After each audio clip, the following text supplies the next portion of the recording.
ദളപതി വിജയ് നായകനാകുന്ന ജനനായകൻ ജൂലൈ 23, 2026 ലോകമെമ്പാടും വമ്പൻ റിലീസിനൊരുങ്ങുകയാണ്.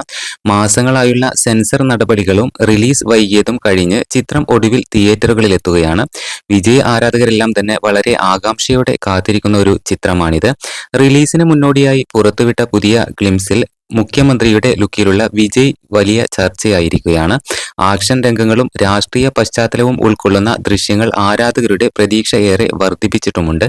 നിർമ്മാതാക്കൾ അവസാന നിമിഷം ചിത്രത്തിൽ പുതിയ രംഗങ്ങളും ഗാനങ്ങളും ഉൾപ്പെടുത്തിയതായും വിജയുടെ രാഷ്ട്രീയ യാത്രയെ സൂചിപ്പിക്കുന്ന ചില റെഫറൻസുകളും ചേർത്തതായും സ്ഥിരീകരിച്ചിട്ടുണ്ട്. അതേസമയം സംവിധായകൻ വിനോദ് പറഞ്ഞത്, ഇത് വിജയുടെ അവസാന സിനിമയായി കാണേണ്ടതില്ല, ഒരു മുഖ്യമന്ത്രിയുടെ ആദ്യ സിനിമയായി കാണണം എന്നായിരുന്നു. ഈ പ്രസ്താവനയും സോഷ്യൽ മീഡിയയിൽ ശ്രദ്ധ നേടിയിരിക്കുകയാണ്.